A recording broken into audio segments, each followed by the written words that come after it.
Her fiancé and her parents publicly mocked her late mother at the rehearsal dinner, so she called off the wedding in front of everyone without a second thought. Hi, my beautiful family. On this holy Sunday, may the Lord stretch forth his mighty hand upon you, filling your homes with peace, your hearts with unshakable faith, and your souls with joy that no storm can steal. May every closed door open before you, may every sorrow turn to laughter, and may his angels walk beside you in every step of life. Amen. If you are here, write present. If you feel this sacred bond, write, I am with Mr. Peter. My beloved family, these stories are not just tales. They are prayers from my heart, woven for you with love and sacrifice. But when you leave before the end, it breaks me. It feels as if my hard work and devotion mean nothing. Please stay with me till the last word, for every moment is a gift for you. My beautiful family, I ask for a special gift from you, that my daughter-in-law may bless me by naming my grandson Peter Jr. If your heart is with me, please write in the comments, Peter Jr. Your words will be my treasure, and together we will keep this blessing alive. The most dangerous predators in Manhattan's financial district don't carry weapons. They carry Harvard MBAs and generational wealth.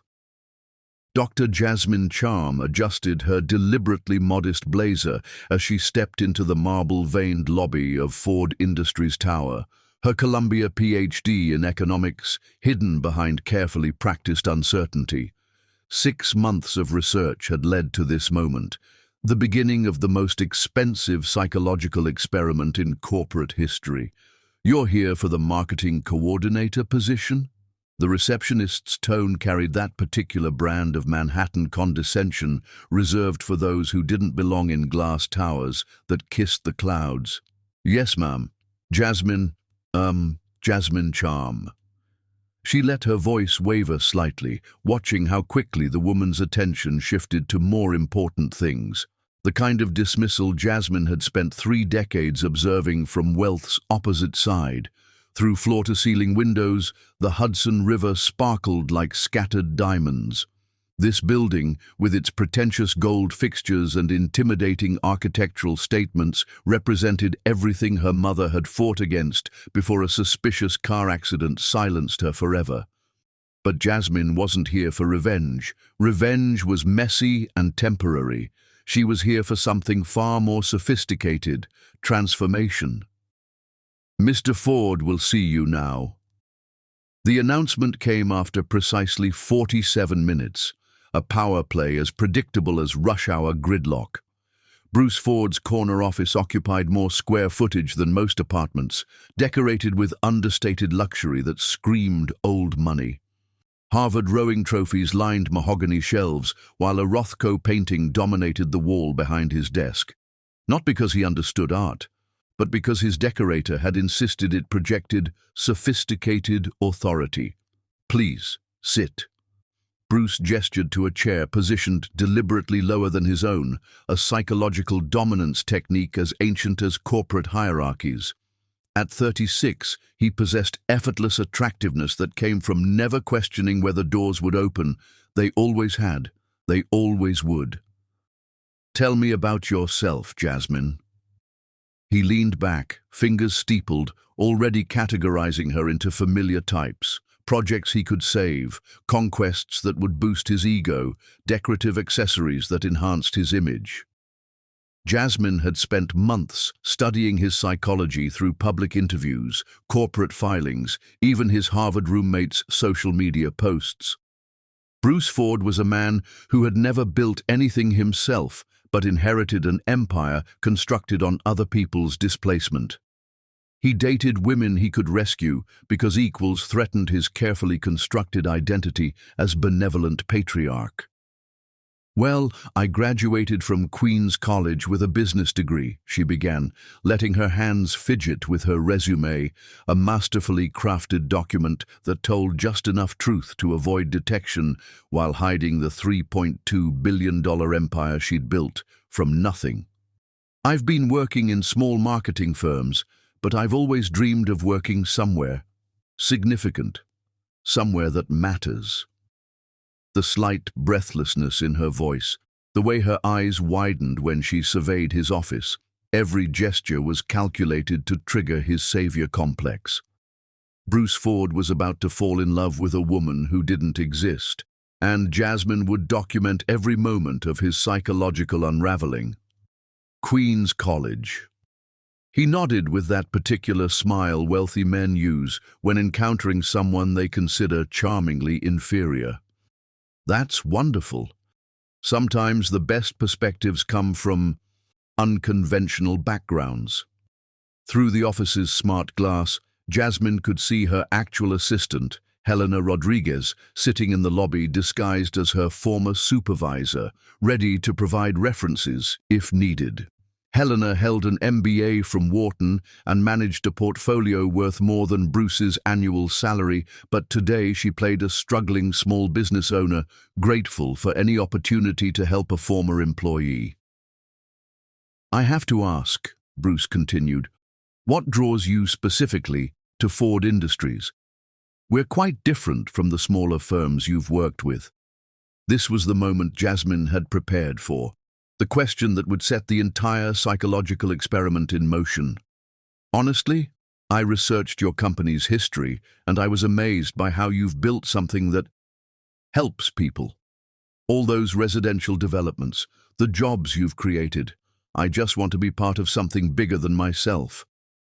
The irony was exquisite. Ford Industries' residential developments had displaced hundreds of families through predatory practices and deliberate gentrification. The jobs he'd created often paid wages that trapped workers in poverty cycles, but Bruce's face lit up like she'd just confirmed his most cherished beliefs about his own benevolence.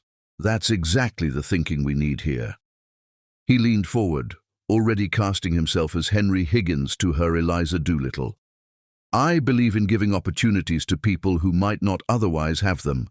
Sometimes raw talent and hunger matter more than pedigree." Jasmine nodded enthusiastically, while mentally calculating how much his company's stock would drop when she revealed their discriminatory lending practices to the Securities and Exchange Commission. But that revelation would come later, after she'd answered the question that had haunted her since her mother's death. Could a man raised in privilege ever truly love a woman as an equal, or would he always need the psychological comfort of feeling superior? "I should mention," Bruce said, retrieving his phone, "I'd like to introduce you to my mother and sister this weekend. They're particular about the people I work closely with. Would you be available for dinner? Somewhere nice, of course. My treat." The casual assumption that she couldn't afford somewhere nice was exactly the psychological tell Jasmine had expected. In reality, she probably owned whichever restaurant he chose. Her hospitality empire controlled 43 upscale dining establishments across Manhattan alone. "That would be wonderful," she replied, letting just enough gratitude seep into her voice to stroke his ego. "I'll try not to embarrass you." "Impossible," Bruce said with confidence that comes from never being truly challenged. "I have an eye for potential." As Jasmine left his office, her phone buzzed with a text from her head of security. "The Washington Post reporter is ready for the Ford Industries story. Should we proceed?" "Not yet," she typed back. The experiment was just beginning. Walking through the lobby, Jasmine caught her reflection in polished marble and saw not the struggling marketing coordinator Bruce believed he was saving, but the architect of his coming transformation. She had built an empire by understanding people's deepest motivations. Bruce Ford was about to become her most important case study. The elevator doors closed on Manhattan's glittering financial district, and Jasmine allowed herself one small smile. Phase 1 was complete. Bruce Ford thought he was interviewing a potential employee. He had no idea he was falling in love with his own Judgment Day. Chapter 2. The Social Architecture. In Manhattan's elite circles, the most expensive real estate isn't measured in square footage. It's measured in the power to exclude. The Knickerbocker Club's dining room hadn't changed its decor since 1871, and its membership policies had evolved only marginally more. As Bruce guided Jasmine through mahogany-paneled corridors lined with portraits of deceased white patriarchs, she mentally calculated that she'd purchased this building's mortgage through a shell company 6 months earlier, making her technically Bruce's landlord for this performance. Founded in 1871, Bruce explained, his hand resting possessively on her lower back as they walked. Some of New York's most influential families have been members for generations. There's usually a 20-year waiting list. What he omitted was that the influential families had systematically excluded anyone whose skin color, religion, or bank account balance failed to meet their standards until lawsuits forced superficial changes in the 1990s.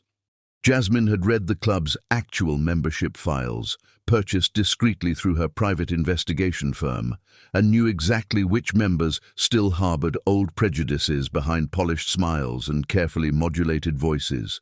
"It's magnificent," she said, letting appropriate awe color her voice while noting which staff members subtly straightened their postures when she passed. Her hospitality empire employed over 3,000 people across the city, and she'd built her reputation by treating workers with dignity these establishment families had never learned to extend. The maitre d', Jonathan Park, approached with obsequious attention usually reserved for the club's most significant donors. "Mr. Ford, what a pleasure, your usual table." "Perfect, Jonathan. And please take excellent care of my guest. She's new to the club." Jonathan's eyes flicked to Jasmine with professional assessment, and she caught the moment of recognition he quickly suppressed. As the club's head of hospitality, he received monthly reports from Charm Enterprises' auditing firm. He knew exactly who was really paying his salary, but discretion was why she compensated him extraordinarily well. "Of course, sir. It would be my honor to ensure Ms. Charm enjoys every aspect of her dining experience." The slight emphasis on her surname was subtle enough that Bruce missed it entirely, but Jasmine filed it away as evidence of Jonathan's professionalism. She'd need to give him a bonus for that performance. Their table overlooked Central Park, where autumn had painted the trees in shades of gold and crimson that reminded Jasmine of her mother's favorite scarf. Ruby Charm had never set foot in establishments like this, not because she couldn't afford them, but because she'd spent her legal career fighting the systemic exclusion they represented. "So," Bruce said, after ordering wine without consulting her preferences, "tell me more about your family. I realized I don't know much about your background." This was the moment Jasmine had been preparing for since accepting his dinner invitation. The psychological experiment required careful calibration, reveal enough truth to maintain authenticity while concealing information that would shatter his comfortable assumptions about their relationship dynamic. "My mother was a lawyer," she said, allowing genuine emotion to enter her voice. "She died when I was 17, a car accident. The accident that wasn't an accident, according to the private investigator she'd hired to examine police files. The accident that happened the night before Ruby was scheduled to present evidence of Ford Industries' discriminatory practices to a federal grand jury, but Bruce didn't need those details yet. "I'm sorry for your loss." His sympathy seemed genuine, filtered through the lens of someone who'd never lost anything irreplaceable. That must have been incredibly difficult. Was she in private practice? Civil rights law. She mostly represented families who were being displaced from their homes. Jasmine watched Bruce's face carefully, noting how his expression remained politely interested without any flicker of recognition. He had no idea his family's empire had been built on the very displacement his mother had fought against. "That's admirable work," he said, sipping wine that cost more per bottle than many people earned weekly. "Though I imagine it wasn't very lucrative?" The casual assumption that civil rights lawyers were motivated by poverty rather than principle revealed everything Jasmine needed to know about Bruce's worldview. In reality, Ruby Charm had been financially comfortable.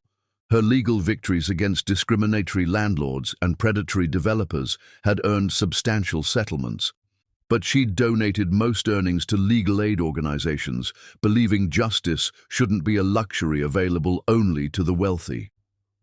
She always said the work itself was the reward, Jasmine replied, letting a trace of defensiveness creep into her voice, the kind of response Bruce would expect from someone sensitive about their family's financial struggles. Of course, Bruce agreed quickly, recognizing he'd touched a nerve. I didn't mean to imply, look, I think it's wonderful that she dedicated herself to helping people. That kind of commitment takes real character. The condescension in his tone was so perfectly calibrated that Jasmine almost admired it. Bruce had mastered the art of appearing supportive while simultaneously reinforcing social hierarchies. He could praise her mother's character while implying that such character was the consolation prize for those who couldn't achieve actual success. "Thank you," she said, allowing gratitude to warm her voice. "It means a lot to hear you say that. Sometimes I worry that people in your world might think that kind of work is naive." "My world," Bruce laughed, the sound carrying genuine amusement. "Jasmine, you're part of my world now. That's the beautiful thing about America. Anyone can rise above their circumstances with hard work and the right opportunities." The irony was so thick Jasmine could practically taste it. Bruce Ford, heir to a fortune built on other people's displacement, lecturing her about rising above circumstances while she sat across from him worth more than his entire family's net worth. But this was exactly the psychological data she needed, confirmation that his attraction to her was rooted in his perception of himself as her savior. "I hope so," she said, letting vulnerability make her voice smaller. "Sometimes I feel like I'm pretending to belong in places like this." "You belong anywhere I say you belong," Bruce replied with casual authority that revealed how thoroughly he misunderstood the nature of their relationship. "Don't let anyone make you feel otherwise."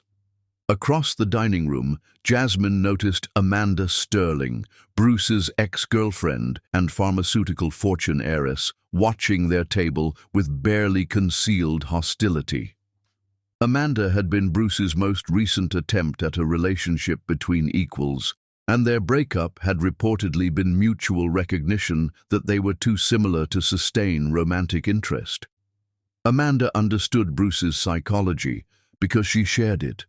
The casual assumption of superiority that came from never having their worldview challenged. "Is that woman staring at us?" Jasmine asked, injecting just enough insecurity into her voice to trigger Bruce's protective instincts. Bruce followed her gaze, and his jaw tightened almost imperceptibly. "That's Amanda Sterling. We used to date. She's probably just curious about you." "She's beautiful," Jasmine said, noting how Amanda's tailored Chanel suit and platinum jewelry projected exactly the kind of effortless wealth Bruce had been raised to expect from romantic partners. "She looks like she belongs here." "Beauty isn't just about appearance," Bruce said, reaching across the table to squeeze her hand. "Amanda belongs here because she was born here. You belong here because you're exceptional enough to earn it." The distinction revealed everything. Amanda belonged by birthright. Jasmine belonged by his grace. It was exactly the psychological dynamic she'd hypothesized, confirming that Bruce was incapable of loving a woman he perceived as his equal. He needed the emotional satisfaction of believing he was elevating someone deserving but inferior. "Mr. Ford," Jonathan appeared beside their table with perfectly timed interruption. "I apologize for the intrusion, but there's a phone call for Ms. Charm at the front desk. Something about a family emergency." Jasmine's heart rate didn't change. This was Helena executing the next phase of their plan, but she allowed panic to flash across her features. "A family emergency? I don't understand." "Go ahead," Bruce said immediately, his protective instincts fully activated. "Take all the time you need. I'll wait here." As Jasmine followed Jonathan through the dining room, She felt Amanda Sterling's gaze tracking her movement.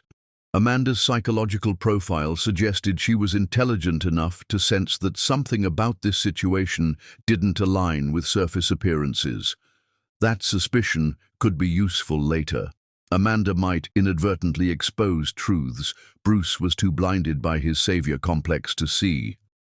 At the front desk, Jonathan handed her a phone with practiced discretion. "Helena," she said, modulating her voice to carry just enough worry for anyone nearby to overhear. "Phase 2 complete," Helena's voice confirmed through the earpiece. "His mother, Catherine, has already started preliminary background research. Should I feed her the false information about your mother's case files?" "Not yet. Let her think she's discovering organically. The psychological impact will be stronger if she believes she's uncovered secrets rather than being handed them." "Understood. Also, Amanda Sterling just texted someone. Want me to intercept?" Jasmine glanced back toward their table, where Bruce was checking his phone with the distracted air of someone accustomed to being the center of attention. Number let her suspicions develop naturally. The experiment requires authentic reactions. When she returned to Bruce, her eyes were appropriately red-rimmed from the glycerin drops Helena had provided. "I'm so sorry," she said, letting her voice waver. "My aunt had a fall. She's in the hospital, and I'm the only family she has left." "Don't apologize," Bruce said immediately, standing to help her with her chair. "Do you need to go to her? I can drive you or arrange a car service or—" "You've done so much already," Jasmine interrupted, allowing gratitude to overwhelm her composure. "I can take the subway to Queens. It's faster during rush hour anyway." The suggestion that she would take public transportation to handle a family crisis was precisely the trigger she'd expected. Bruce's face shifted through a series of micro-expressions: concern, protectiveness, and that subtle satisfaction that came from being needed by someone he perceived as vulnerable. "Absolutely not," he said firmly. "I'm driving you myself. Family comes first, Jasmine. Everything else can wait." As they left the Knickerbocker Club, Jasmine noted how the staff's attention shifted when Bruce wrapped his arm around her shoulders, not because they found the interracial relationship noteworthy, but because they recognized the dynamic of powerful man protecting grateful woman. It was a performance they'd witnessed countless times, and their practiced indifference confirmed that Bruce's romantic patterns were boringly predictable. In his Tesla, driving through Manhattan traffic toward a Queens hospital where Helena had arranged for Aunt Margaret to be treated for a minor fall, Jasmine allowed herself to study Bruce's profile. He was genuinely handsome, genuinely concerned about her fabricated crisis, and genuinely convinced that his willingness to drive to Queens demonstrated the depth of his character. He had no idea that the woman sitting beside him owned more New York real estate than his family, employed more people than his company, and was documenting his every psychological response for a study that would fundamentally challenge everything he believed about himself. "Thank you," she said quietly, letting sincerity color her gratitude, because despite the deception, despite the experiment, despite everything she was concealing, Bruce's kindness in this moment was real. The tragedy was that his kindness was conditional on her apparent inferiority. "You don't need to thank me," Bruce replied, reaching over to squeeze her hand. "This is what people who care about each other do." Through the Tesla's panoramic roof, the city's towers stretched endlessly skyward. But Jasmine was beginning to understand that the most sophisticated prisons were built not with bars and walls, but with assumptions and expectations that felt like protection until you tried to exceed them. The strategic deception was entering its most dangerous phase, the one where the observer risked becoming emotionally invested in the subject's transformation, even if that transformation might be impossible. Chapter 3: The Proposal Trap. The most expensive mistakes in Manhattan are made by men who confuse generosity with love and mistake gratitude for devotion. 8 months of psychological choreography had led to this moment. Bruce Ford, kneeling in Central Park's Bethesda fountain area, presenting his grandmother's emerald ring to a woman worth more than his entire family fortune. The autumn sunset painted the sky in shades of amber and rose, while tourists discreetly photographed what they assumed was a genuine romantic gesture rather than the culmination of the most elaborate social experiment in Manhattan's recent history. "Jasmine," Bruce said, his voice carrying rehearsed emotion that suggested he'd practiced this speech multiple times before his bathroom mirror. "These past 8 months have shown me what I've been missing my entire life. You've taught me that love isn't about finding someone who fits into your world. It's about creating a new world together." The irony was exquisite. Bruce believed he was creating something new while following a psychological script older than the trust funds that had shaped his worldview. Jasmine had documented every phase of his courtship strategy: the expensive restaurants where he'd introduced her to fine dining, the cultural events where he'd educated her about art and classical music, the exclusive boutiques where he'd helped her develop more sophisticated fashion sense.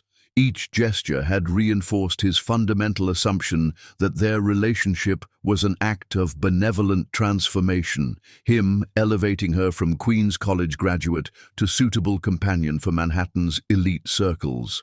He'd never questioned why she adapted so quickly to environments he expected would intimidate her, never wondered how she seemed to intuitively understand social nuances that should have taken years to master. "You don't have to answer now," Bruce continued, still holding the ring his grandmother had worn through 60 years of marriage to railroad wealth. "I know this is overwhelming, and I know my family can be challenging. But I want you to know that you'll never have to worry about financial security again. I want to take care of you the way you deserve." There it was, the psychological core of his proposal. Not a partnership between equals, but a protective arrangement where her gratitude would balance his generosity. Bruce was offering to rescue her from circumstances he'd imagined, solving problems she'd never had, providing security she'd never lacked. "Yes," Jasmine said, allowing tears to gather in her eyes while mentally calculating how much his family's stock portfolio would lose when she revealed their discriminatory lending practices to federal investigators. "Yes, of course, yes." The ring slid onto her finger with perfect fit, because she'd had Helena research the exact specifications months earlier when she'd first begun studying Bruce's psychological patterns. Every detail of their relationship had been orchestrated, from their accidental meeting at his company to this carefully staged moment of romantic commitment. As Bruce lifted her in celebration, spinning her around while onlookers applauded their presumed fairy tale, Jasmine caught sight of her reflection in the fountain's surface. For just a moment, she saw not the calculating strategist who'd engineered this elaborate deception, but the 17-year-old girl whose mother had died the night before, exposing Ford Industries' systematic destruction of families who looked like theirs. "I love you," Bruce whispered against her ear, and the tragedy was that he meant it. He loved the woman he believed her to be, grateful, dependent, thankful for his protection and elevation. He was psychologically incapable of loving the woman she actually was, his intellectual equal, his financial superior, his moral judge. "I love you too," she replied, because within the parameters of their relationship, it was true. She loved his capacity for kindness, even if that kindness was conditional on her apparent inferiority. She loved his genuine desire to protect her, even if his protection was based on fundamental misunderstanding of who needed protecting whom. That evening, at Bruce's Tribeca penthouse, they celebrated with champagne that cost more per bottle than most people's monthly rent. The apartment's floor-to-ceiling windows offered panoramic views of the Hudson River, while its modern furniture and carefully curated art collection projected exactly the kind of sophisticated wealth that Bruce assumed she'd never experienced before. "My parents want to meet you properly," Bruce said, refilling their glasses with Dom Perignon 2008. I thought we could have dinner this weekend. Somewhere special. Maybe Daniel or Le Bernardin. Jasmine owned controlling interests in both restaurants through her hospitality empire, but Bruce's suggestion revealed his continued assumption that exposure to fine dining was a gift he was bestowing rather than an environment where she wielded more actual power than his family name carried. That sounds wonderful, she said, settling into his arms on the Italian leather sofa that probably cost more than her fabricated annual salary. Are you sure they'll approve of me? I know I'm not what they expected for you. They'll love you, Bruce said with confidence of someone who'd never had his family's approval genuinely threatened. My mother can be particular, but she'll see what I see. Someone with real substance, someone who's earned everything she has. The casual assumption that she'd earned her position in his life through suffering and struggle, rather than building an empire that dwarfed his family's achievements, perfectly encapsulated Bruce's worldview. He could only conceive of her worth in terms of overcoming disadvantages, not creating advantages. Tell me about them, Jasmine said, though she'd already conducted extensive research on Catherine and Richard Ford through her private investigation firm. Catherine, daughter of former Ambassador Preston Mitchell, had married into Ford money but never quite achieved the social prominence she believed her breeding deserved. Richard had inherited his empire but lacked the vision to expand it significantly, content to maintain rather than innovate. My mother is formidable, Bruce said, choosing his words carefully. She's very protective of family reputation, very concerned with how things appear publicly. She'll want to make sure you understand what being a Ford means. What being a Ford meant, according to Jasmine's research, was inheriting wealth built on systematic discrimination while maintaining plausible deniability about its sources. 3 generations of Fords had profited from housing practices that displaced minority families, commercial developments that destroyed established communities, and lending policies that trapped borrowers in cycles of dependency. I'll try not to embarrass you, Jasmine said, letting insecurity color her voice while mentally reviewing the federal case files that documented every illegal practice Ford Industries had employed over the past 30 years. Impossible, Bruce replied, kissing her forehead with patronizing affection of someone convinced he was providing emotional security to someone who desperately needed it. You could never embarrass me. You're going to be magnificent. Later that night, as Bruce slept beside her in Egyptian cotton sheets that cost more than most people's monthly car payments, Jasmine stared at the engagement ring catching moonlight from the skyline beyond their windows. The emerald was flawless, the setting exquisite, the craftsmanship exceptional. It was also a symbol of everything wrong with their relationship, beautiful, valuable, and completely misrepresentative of the actual power dynamics between them. Her phone buzzed with an encrypted message from Helena. Catherine Ford hired Blackwater Investigations to research your background. Should we feed them false information about your mother's case files? Not yet, Jasmine typed back. Let her discover what she thinks she wants to know. The psychological impact will be stronger if she believes she's uncovered secrets rather than being handed them. Through the penthouse windows, Manhattan stretched endlessly in all directions, a city built on ambition, possibility, and the systematic exclusion of those deemed unsuitable for success. Jasmine had conquered this city not by following its rules, but by understanding them so thoroughly she could manipulate them to her advantage. But lying in Bruce's arms, wearing his grandmother's ring, she faced the experiment's most dangerous complication, the growing possibility that she was falling in love with the man she was systematically testing, not the condescending savior who believed he was rescuing her, but the decent human being trapped inside assumptions he'd never been forced to examine. The wedding was 3 months away. 3 months to complete the psychological experiment that would either transform Bruce Ford into someone capable of loving an equal or confirm that men raised in privilege could never escape the prison of their own superiority complex. 3 months to determine whether love could survive the complete destruction of its foundational illusions. Outside their window, Manhattan pulsed with energy and ambition, while somewhere in Queens, a memorial plaque marked the intersection where Dr. Ruby Charm had died the night before she could expose the Ford family's systematic destruction of families like hers. The most expensive test was about to be administered. Chapter 4. The Pre-Wedding Intelligence. In Manhattan's elite circles, information is the only currency more valuable than money, and the most dangerous secrets are often hiding in plain sight. Catherine Ford's Waterford crystal coffee cup trembled almost imperceptibly as she reviewed the preliminary investigation report on her son's fiancé. The document, delivered by Blackwater Investigation's most discreet operative, contained exactly the kind of information she'd expected to find about a Queens College graduate who'd somehow captured the attention of Manhattan's most eligible bachelor. What she hadn't expected was how unsatisfying the answers felt.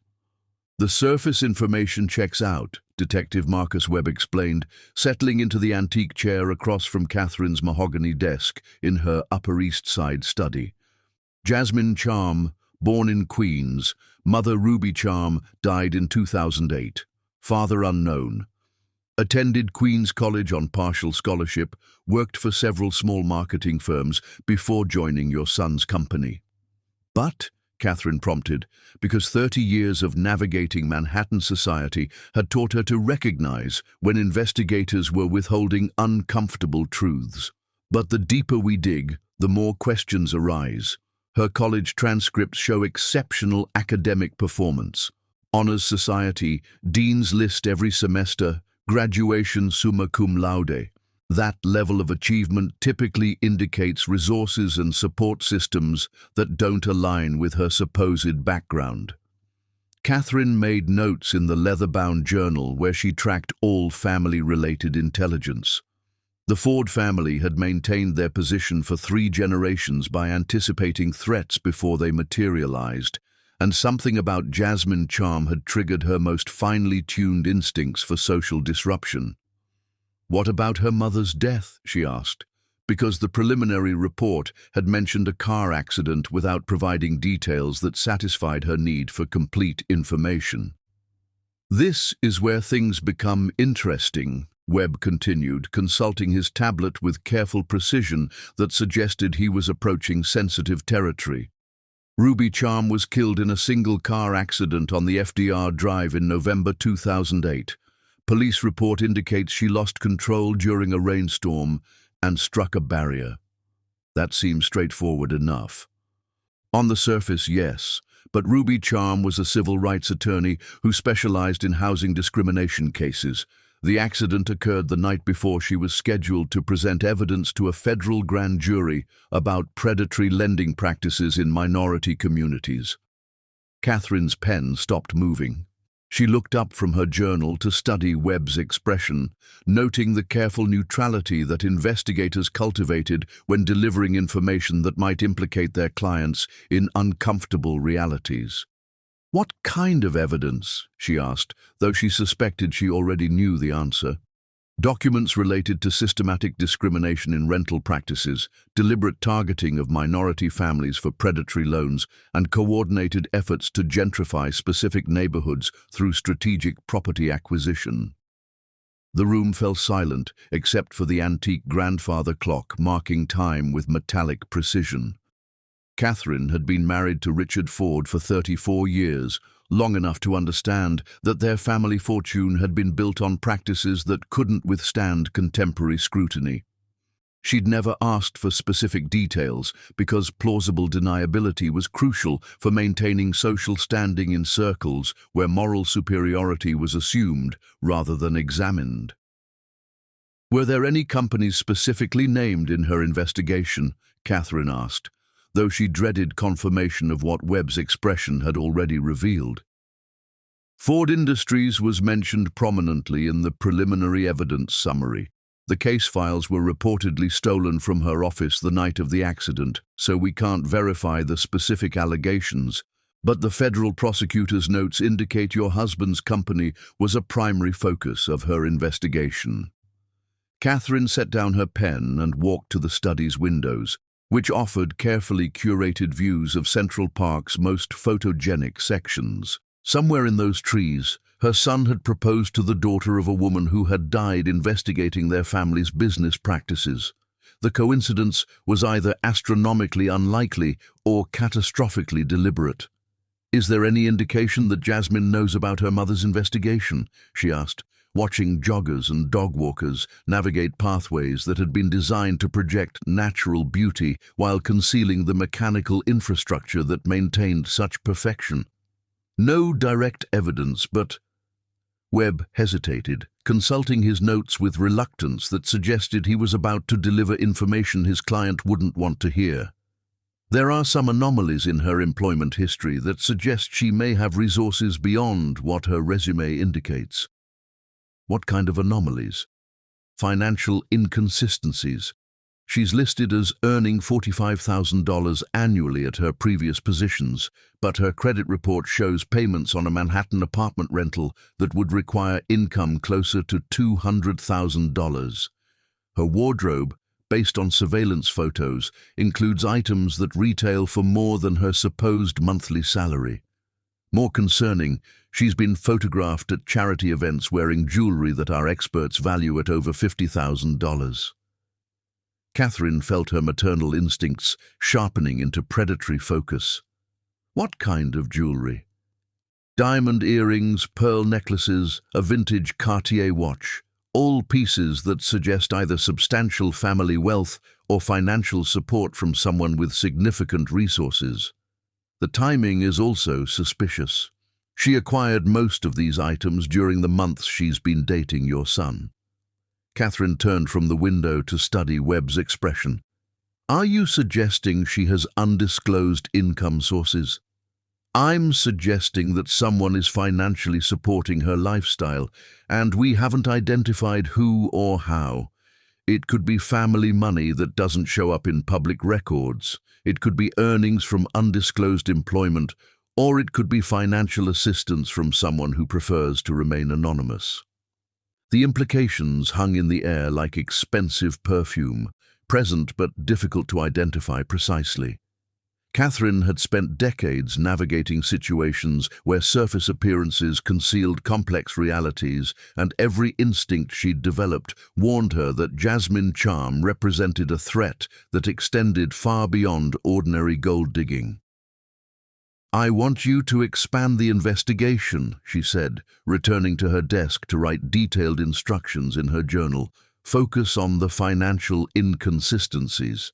Find out who's supporting her lifestyle and why. And I want everything you can discover about Ruby Charm's case files, what evidence she had, who might have accessed it after her death, and whether any copies survived." "That level of investigation will require significantly more resources," Webb warned. "Federal case files, especially those related to ongoing civil rights violations, are heavily protected. Accessing them could attract unwanted attention from federal investigators." "I'm not asking you to break any laws," Catherine replied, with careful diction that wealthy people used when they wanted results without explicitly requesting illegal methods. "I'm asking you to use all available legal resources to protect my family from potential threats." After Webb left, Catherine sat alone in her study, reviewing everything she knew about her son's romantic patterns. Bruce had always been attracted to women he could rescue: scholarship students, struggling artists, ambitious professionals from modest backgrounds. His savior complex was as predictable as his trust fund distributions, and normally she found his charitable romanticism harmless, if slightly embarrassing. But Jasmine Charm was different. She moved through elite social situations with confidence that seemed instinctive rather than learned. She asked questions that suggested familiarity with complex business concepts. She never seemed overwhelmed by luxury or intimidated by social expectations. Most troubling, she never displayed the gratitude that women in her supposed position typically showed when accepted into Manhattan's exclusive circles. Jasmine behaved like someone who belonged rather than someone grateful for inclusion. Catherine picked up her phone and scrolled through her contacts until she found Amanda Sterling's number. Amanda had dated Bruce for 6 months before their mutual recognition that they were too similar to sustain romantic interest, but she remained a valuable source of intelligence about Manhattan's social dynamics. "Amanda, darling," Catherine said when the call connected, "I was hoping you might join me for lunch tomorrow. I'd love to get your perspective on Bruce's engagement." "Of course," Amanda replied, though something in her tone suggested she'd been expecting this conversation. "I assume you want to discuss the inconsistencies." Inconsistencies? In Jasmine's story. I've been watching her at social events, and there are details that don't align with what Bruce believes about her background. I think you should know what I've observed. Catherine smiled with satisfaction that came from confirmation of her own instincts. "Tomorrow at noon, then?" "The usual place." After ending the call, she returned to her study windows and the carefully maintained views of Central Park. Somewhere in the city, beyond those trees, Jasmine Charm was either an exceptionally skilled opportunist or something far more dangerous. A woman with her own agenda who had systematically targeted the Ford family for reasons that remained mysteriously opaque. Catherine had protected her family's position for 3 decades by identifying threats before they materialized and neutralizing them before they could cause lasting damage. She had no intention of allowing her son's romantic naivete to compromise everything the Ford family had built. But as she reviewed her notes from Webb's investigation, Catherine couldn't shake the growing suspicion that this time she might be the one being manipulated by someone who understood the game better than she did. The wedding was 10 weeks away. 10 weeks to uncover the truth about Jasmine Charm before her son made what could be the most expensive mistake in the Ford family's history. Outside her window, Manhattan pulsed with evening energy, while somewhere in the shadows of steel and glass, the most sophisticated game of psychological warfare in the city's recent memory was entering its final phase. The rehearsal dinner would reveal everything. Chapter 5. The Rehearsal Dinner, Psychological Warfare. The Park Hyatt New York's ballroom had witnessed countless celebrations of Manhattan's elite, but never an execution disguised as a wedding rehearsal. 24 hours before her wedding, Jasmine Charm stood in the bridal suite adjusting pearl earrings that had belonged to her mother, the only authentic detail in an evening choreographed for maximum psychological destruction. Through the suite's floor-to-ceiling windows, Manhattan's skyline sparkled with deceptive beauty, while 3 floors below, Catherine Ford prepared to humiliate the daughter of the woman whose investigation had once threatened to destroy the Ford family empire. The Park Hyatt's ballroom could accommodate 300 guests in configurations designed to project either intimate elegance or imposing grandeur. Tonight, Catherine had chosen imposing grandeur. Crystal chandeliers that dominated sightlines, a head table positioned for maximum visibility, and acoustic design that ensured every word spoken would carry to the furthest corners of the room. "You look beautiful," Helena Rodriguez said, making final adjustments to Jasmine's midnight blue evening gown. As her chief of staff, Helena had orchestrated every detail of the evening's counter-surveillance operation, from discreet recording devices woven into the floral arrangements to security personnel positioned throughout the venue. "Any last-minute intelligence?" Jasmine asked, applying lipstick with hands that remained perfectly steady despite the magnitude of what she was about to endure. "Catherine's investigation firm delivered their final report this afternoon," Helena replied, consulting her tablet. "Based on intercepted communications, she believes she's discovered devastating information about your mother's death and your financial background. She's planning to reveal everything during her toast. And Bruce? He's rehearsed his own speech. Based on our surveillance, he's planning to join his mother's attack. He believes everything she's told him about your supposed deception. Helena's tone carried regret they both recognized. Bruce's transformation was about to fail spectacularly, confirming every cynical hypothesis about privileged men choosing comfort over love when tested. The ballroom's social geography had been carefully orchestrated to reinforce existing power structures. Manhattan's financial elite occupied tables near the head table, while less prominent guests were positioned progressively farther from the centers of influence. Every placement sent subtle messages about status, access, and belonging that guests would unconsciously absorb and remember. At the head table, Catherine Ford wore her authority like the Van Cleef sapphire necklace that had belonged to her own mother, inherited power that she'd learned to wield with devastating precision. Richard Ford sat beside her, reviewing notes for his own speech with the distracted attention of someone more comfortable with board meetings than social performance. "Ladies and gentlemen," the maître d'hôtel announced, as guests took their seats for the formal dinner portion of the evening. "The Ford family welcomes you to celebrate the upcoming union of Bruce and Jasmine." Jasmine took her seat beside Bruce, who squeezed her hand with what felt like protective affection, but carried an undercurrent of tension that suggested he knew something she didn't. Around them, Manhattan's elite settled into their chairs with practiced efficiency of people accustomed to events where social positioning mattered more than personal comfort. "You seem different tonight," Jasmine observed, noting how Bruce's attention kept drifting to his mother rather than focusing on their conversation.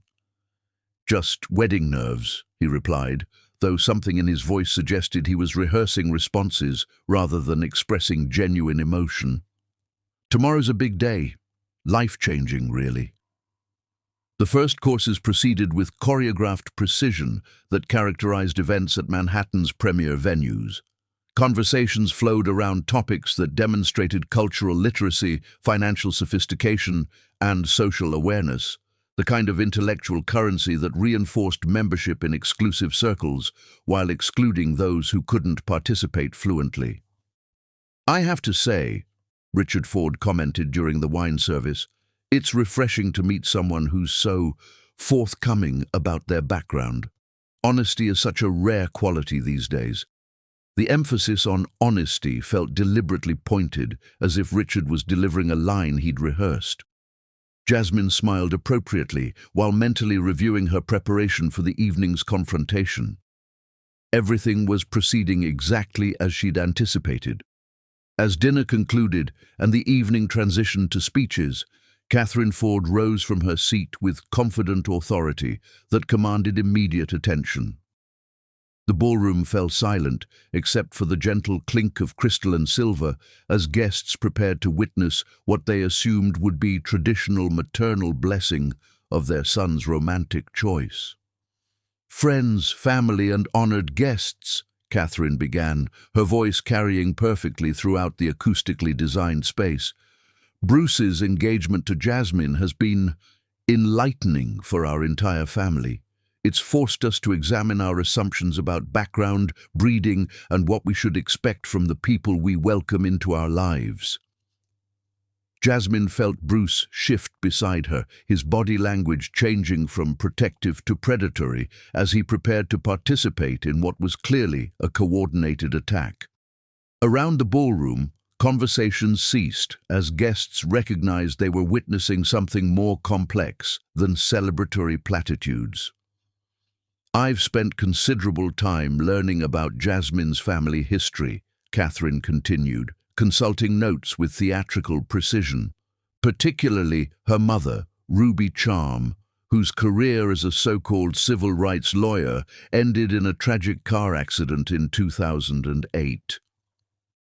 The temperature in the ballroom seemed to drop several degrees as Catherine's true intentions became clear. This wasn't a wedding toast.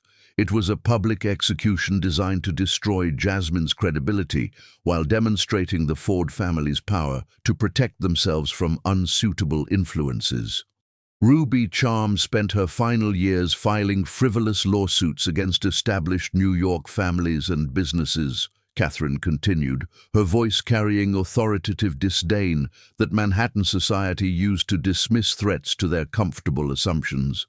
She specialized in manufactured discrimination claims, targeting successful companies with nuisance litigation designed to extract settlement payments from organizations that preferred to avoid negative publicity. Around the ballroom, guests shifted uncomfortably as they recognized they were witnessing character assassination disguised as maternal concern. Some seemed horrified by Catherine's cruelty, while others leaned forward with fascinated attention that public humiliation typically attracted from people grateful not to be its target. "The night Ruby Charm died," Catherine said, her voice rising to ensure every guest heard her devastating conclusion, "she was reportedly driving under the influence, having spent the evening at a bar in Queens celebrating another manufactured lawsuit against a family whose only crime was building something meaningful in this city." The lies were expertly crafted, designed to transform Ruby Charm from civil rights pioneer into opportunistic alcoholic whose death was the inevitable consequence of her own moral failures. Every word was calculated to humiliate Jasmine while providing Catherine with plausible deniability. She was simply sharing information she'd discovered through legitimate investigation. But Catherine wasn't finished. "And now," she said, looking directly at Jasmine with eyes that held no trace of mercy, "we discover that her daughter has inherited more than just her mother's questionable ethics." Bruce stood slowly, and Jasmine realized with crystalline clarity that he was about to join his mother's attack. The psychological experiment was reaching its climactic moment, the test of whether Bruce Ford would choose love over family loyalty when forced to make an irreversible choice. "Ladies and gentlemen," Bruce said, his voice carrying the same authoritative tone his mother had used, "I think it's important that everyone here understands exactly what kind of deception we've been dealing with." The betrayal was so complete, so perfectly coordinated, that Jasmine actually felt impressed by its execution. Bruce wasn't just failing to defend her, he was actively participating in her destruction, proving every cynical hypothesis she'd formed about men who could only love from positions of superiority. "Jasmine has spent months lying to me about her background, her education, and her family's history," Bruce continued, consulting notes his mother had obviously provided. "She's manipulated my emotions and exploited my trust to gain access to our family and our resources." The accusations were devastating precisely because they contained elements of truth twisted into weapons. Jasmine had indeed deceived Bruce about her background, though not for the reasons he was suggesting. She had manipulated their relationship, though for purposes far more sophisticated than social climbing. "I tell you this," Bruce concluded, looking directly at her with disappointment that seemed genuinely felt, "not to embarrass anyone, but to remind us all that love requires honesty, and we must be careful about the people we choose to trust with our hearts." The ballroom erupted in shocked murmurs as guests processed what they'd witnessed. They had expected traditional wedding celebration and found themselves witnessing the systematic destruction of a relationship by two people who clearly believed their audience would validate their cruelty. But Jasmine had not survived 17 years of elite education and 10 years of building a business empire to be destroyed by people whose power was inherited rather than earned. She rose from her chair with movements so controlled they seemed choreographed, every gesture emerging from fury transformed into strategic precision. The psychological experiment was complete. Bruce Ford and his family had revealed exactly who they were when they believed their audience would approve of their cruelty. Now it was time for Jasmine Charm to reveal exactly who she was when her audience was about to discover they had catastrophically underestimated their target. Chapter 6. The Wedding That Never Was. In Manhattan's most exclusive circles, true power is revealed not when someone destroys you, but when you destroy them without losing your composure. The deadly silence in the Park Hyatt ballroom stretched like a razor's edge as 300 of Manhattan's most influential people held their breath, waiting to see how Jasmine Charm would respond to having her character systematically destroyed by the man she was supposed to marry in less than 24 hours. Bruce Ford remained standing beside his chair, consulting the notes his mother had provided for his coordinated attack, while Catherine Ford smiled with the triumphant satisfaction of someone who believed she had just eliminated a threat to her family's social position. Around the ballroom, guests shifted uncomfortably as they recognized they were witnessing something far more brutal than traditional pre-wedding celebration. Jasmine stood slowly, her midnight blue evening gown catching the light from crystal chandeliers that had been positioned to ensure maximum visibility for this moment. Every eye in the ballroom focused on her with the fascinated attention usually reserved for public executions, waiting to see if she would crumble under the weight of such coordinated humiliation. Instead, she smiled. "Ladies and gentlemen," she said, her voice carrying clearly throughout the acoustically designed space without any trace of the vulnerability Bruce and Catherine had expected to hear. "I want to thank the Ford family for this educational evening."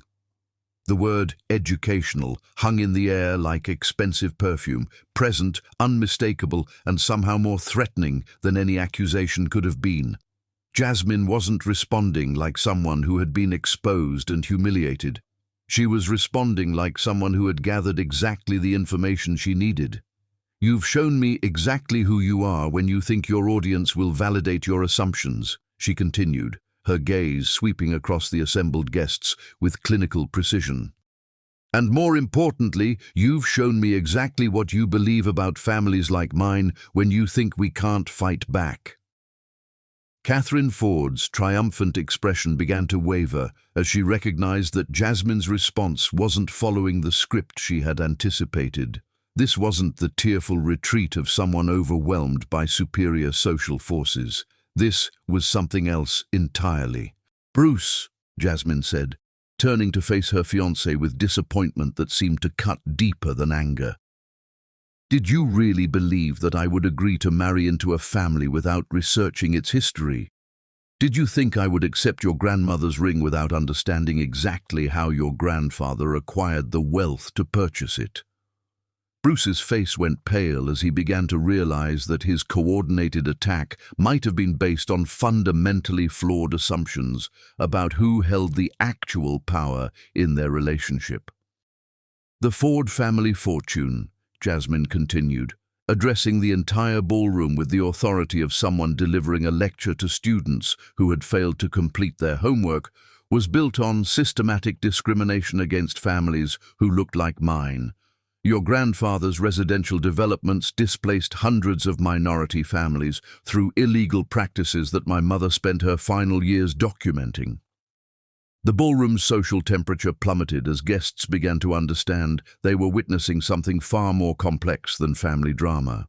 Jasmine wasn't just defending herself. She was exposing systematic practices that many of them had either participated in or profited from indirectly. Ruby Charm died the night before she was scheduled to present evidence of Ford Industries' discriminatory lending practices to a federal grand jury, Jasmine said, her voice growing stronger rather than weaker as she revealed information that transformed the evening's narrative. Her case files disappeared from her office that same night, and the federal investigation was mysteriously closed due to lack of evidence. Catherine Ford's face had gone white as she realized that her carefully orchestrated humiliation was backfiring spectacularly.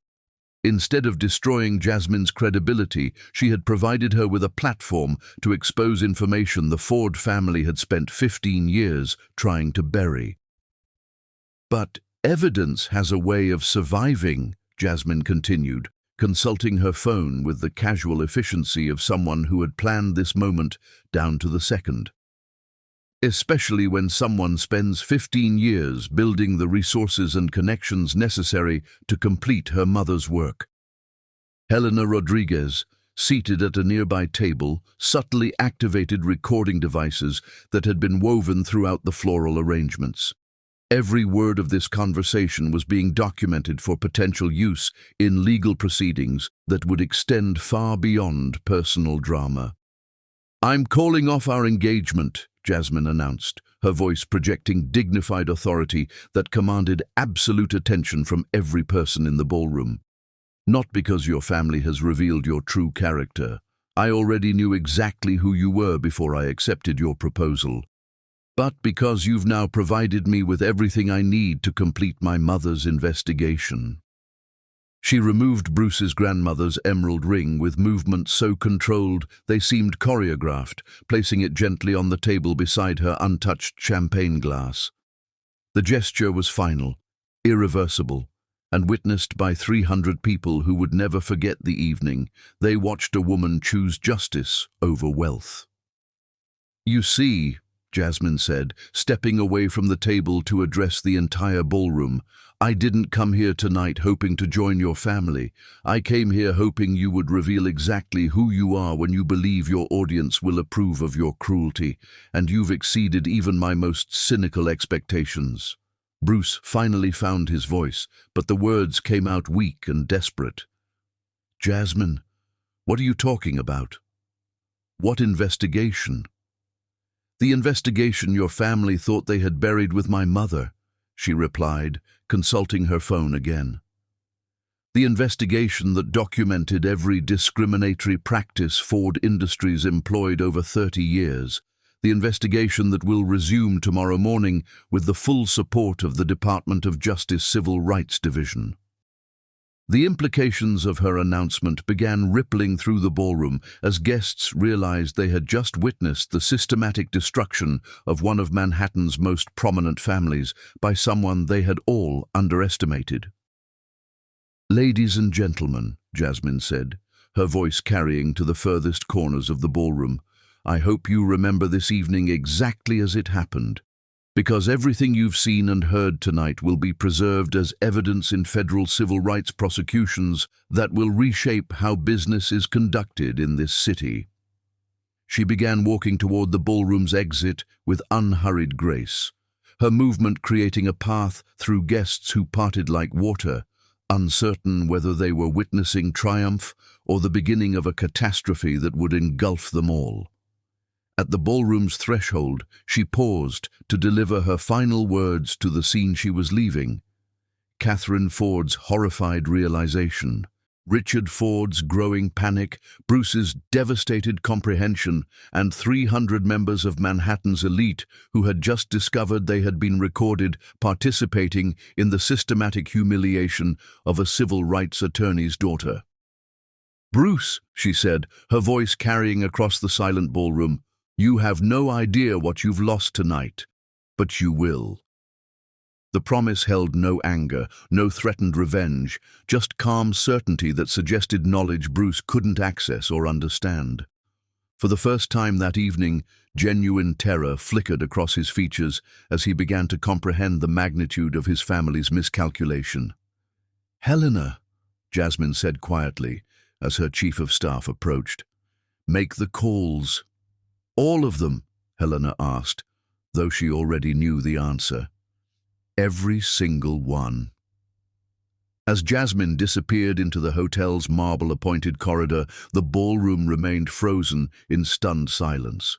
The evening that was supposed to eliminate a threat to the Ford family's social position had instead provided their most dangerous enemy with everything she needed to destroy them completely. Bruce remained standing beside his chair, staring at the emerald ring on the table as the full scope of his failure began to crystallize. He had lost the most extraordinary woman he would ever meet, someone who had tested his character and found it so fundamentally lacking that she had used their relationship to gather evidence for his family's prosecution. The psychological experiment was complete. Bruce Ford and his family had failed the test so comprehensively that their failure would become a landmark case in federal civil rights enforcement. But the real education, the one that would teach them the true cost of systematic discrimination, was just beginning.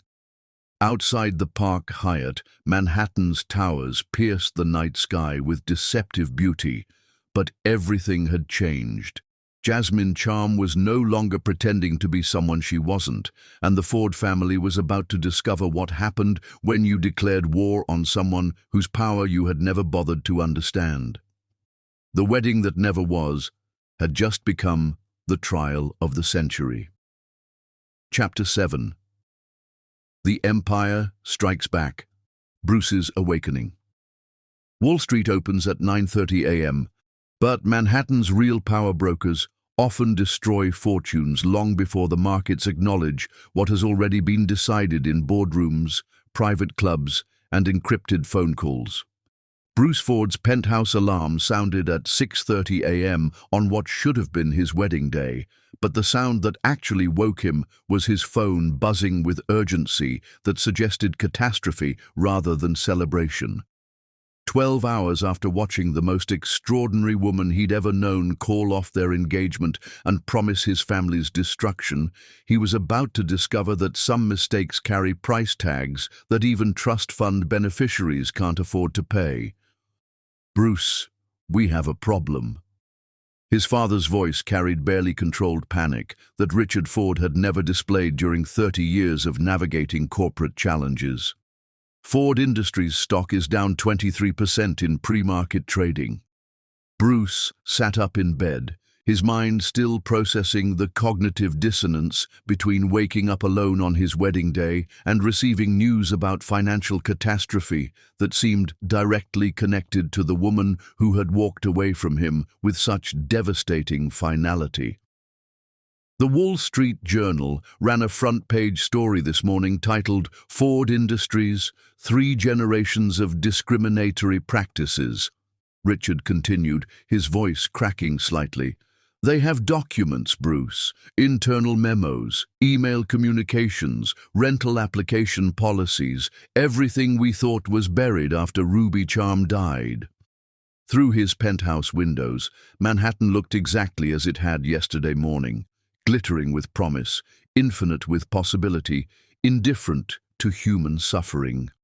But Bruce was beginning to understand that the woman he'd lost had the power to transform that indifference into active hostility. "How is that possible?" Bruce asked, though the growing certainty in his chest suggested he already knew the answer. Ruby Charm died in 2008. Her files were supposedly destroyed. "Apparently someone preserved everything," Richard replied, with grim recognition of how thoroughly they'd been outmaneuvered. "Someone with resources, connections, and patience spent 15 years preparing for this moment." "Bruce, I need you to think very carefully about everything Jasmine told you last night." The psychological inventory was devastating. Jasmine had announced her intention to resume her mother's investigation, had referenced federal support that suggested months or years of preparation, and had spoken with the authority of someone who possessed comprehensive evidence rather than fragmentary accusations. More troubling, she had specifically stated that Bruce's family had provided her with everything she needed to complete her mother's work. The rehearsal dinner hadn't been the beginning of her investigation. It had been its culmination. Regret incident number 1, the financial earthquake. "The scope is unprecedented," Richard continued, his voice growing more strained with each detail. "Every major institutional investor is dumping our stock. CalPERS, New York State teachers, AFL-CIO. They're all citing reputational concerns based on systematic discrimination allegations." Bruce pulled on clothes with mechanical efficiency while reviewing the Wall Street Journal article on his phone. The documentation was comprehensive. Internal emails discussing undesirable tenant demographics, rental procedures designed to exclude minority applicants, coordinated strategies for gentrifying neighborhoods through selective property acquisition. Most devastating were personal notes in his grandfather's handwriting, discussing Ruby Charm's investigation as a threat to family financial security that required immediate resolution. The implication was unmistakable, even if the language maintained plausible deniability about specific methods. "How much are we down?" Bruce asked, though he dreaded the answer. 400 million in market capitalization as of an hour ago, but that's just the beginning. The Securities and Exchange Commission has opened a formal investigation, and 3 different federal agencies are coordinating what appears to be a comprehensive review of our business practices going back 30 years. Bruce's first regret crystallized like acid in his stomach. I lost the woman who could have protected me from this because I chose to attack her instead of defending her. She offered me love, and I responded with betrayal, coordinated by people whose crimes she was investigating. Regret incident number 2, the social exile. By noon, the financial devastation had expanded into systematic social exile that suggested coordination far beyond organic response to negative publicity. Bruce arrived at Ford Industries' Manhattan headquarters to find a building in crisis mode, with employees fielding media inquiries and investor concerns that had multiplied exponentially overnight. "The Union Club has revoked our membership," Richard reported when Bruce reached the executive conference room. "The Museum of Natural History has asked me to resign from their board. 3 different charity organizations have returned our recent donations." The social exile was happening with precision that suggested someone with comprehensive understanding of Manhattan's power structures was methodically destroying Ford family access to the exclusive networks that maintained their influence beyond mere financial resources. "Who has that kind of reach?" Bruce asked, though the question felt increasingly rhetorical. His phone buzzed with a text from Michael Torres, his Harvard roommate who now worked in private equity. "Dude, are you insane? Do you know who Jasmine actually is? Call me immediately." The conversation that followed fundamentally altered Bruce's understanding of reality. According to Michael's connections in Manhattan's financial community, Jasmine Charm was not just connected to a private equity empire, she was its primary controller, operating through a network so complex that most people had never identified her as its actual architect. "Charm Enterprises," Michael explained, his voice carrying awed recognition usually reserved for discussing legendary business figures. "They own or control probably 60% of Manhattan's luxury hospitality industry. Hotels, restaurants, event venues, private clubs. If your family has spent money anywhere significant in the city, you've probably been paying her." Bruce's second regret hit him like a physical blow. "I spent 8 months taking her to restaurants she owned, introducing her to clubs she controlled, patronizing establishments where she wielded more actual power than my family name had ever carried. She was documenting every moment of my condescension while owning the entire world I thought I was generously sharing with her." Regret incident number 3, the truth about Ruby. That afternoon, Detective Sarah Morgan from the Manhattan District Attorney's Office called to schedule an interview regarding Ford family business practices and their potential connection to Ruby Charm's death.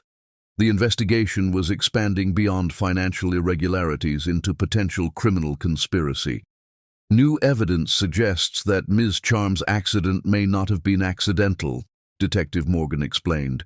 "We have documents indicating that Ford Industries representatives met with unknown individuals the night before her death, and that her case files disappeared under circumstances that warrant federal investigation." The revelation struck Bruce like lightning. His family hadn't just profited from systematic discrimination, they had potentially murdered the woman who tried to expose it. And he had spent the previous evening participating in the public humiliation of her daughter's memory. "We also have recordings from last night's event," Detective Morgan continued. "Your statements about Ms. Charm's supposed deceptions, combined with your mother's character assassination of Ruby Charm, constitute potential evidence of conspiracy to obstruct justice and civil rights violations." Bruce's third regret exploded in his consciousness with devastating clarity. "I participated in destroying the memory of a woman my family may have murdered, and I did it in front of 300 witnesses who were being recorded for evidence. Jasmine didn't just call off our wedding. she documented my family's confession to federal crimes. Regret incident number 4. The strategic revelation. Late that evening, as Bruce sat alone in his penthouse surrounded by family photographs that now felt like evidence of inherited guilt, he received an email containing a Forbes article titled "The Phantom Billionaire, America's Most Secretive Female CEO." The photograph was a silhouette, but Bruce recognized the elegant bearing and quiet authority that he had attributed to confidence developed through their relationship rather than power she had always possessed. The article documented an empire that dwarfed most Fortune 500 companies while remaining virtually invisible to public scrutiny.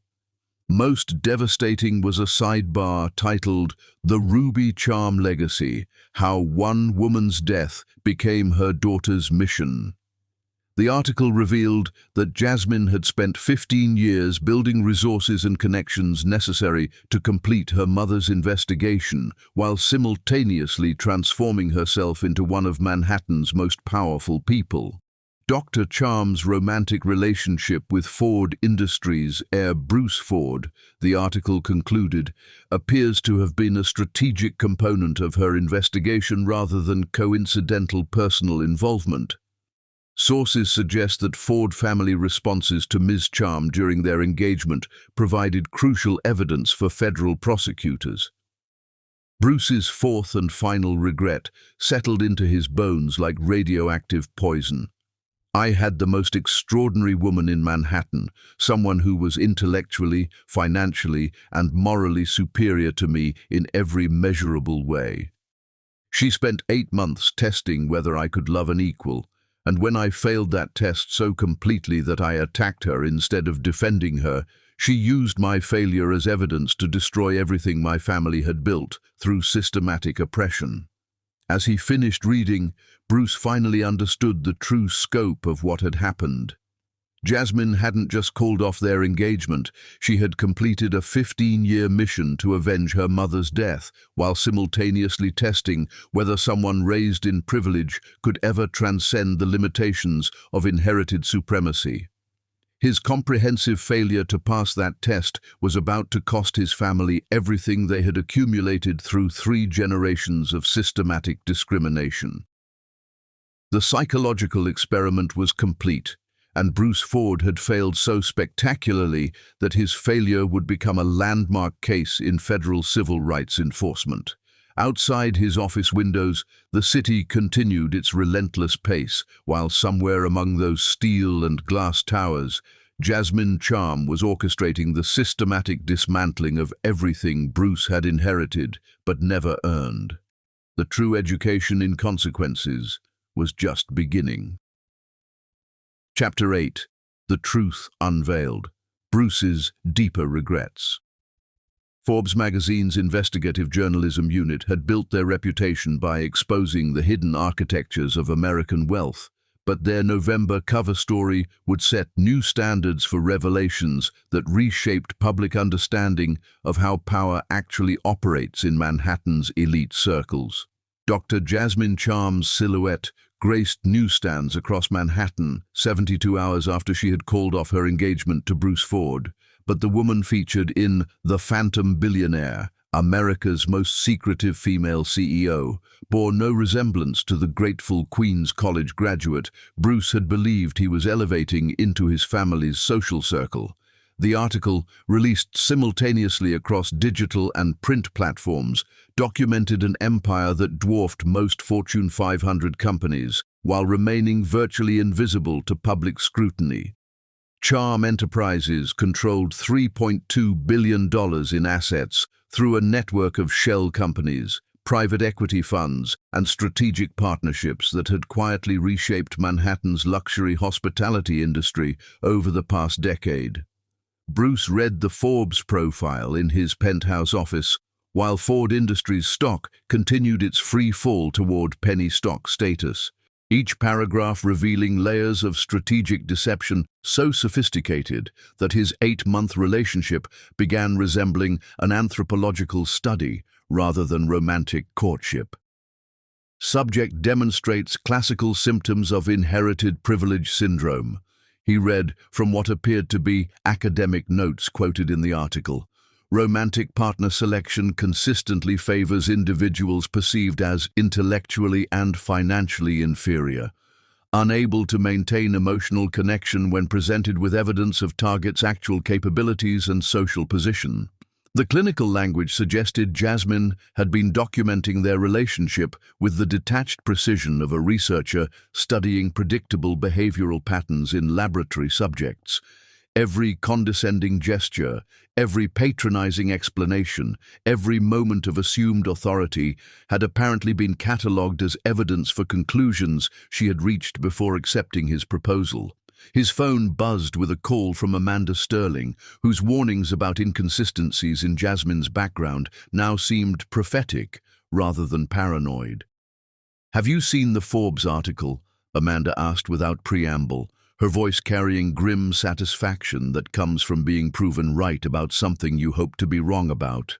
"I'm reading it now," Bruce replied, scrolling through sections that described Jasmine's actual educational background.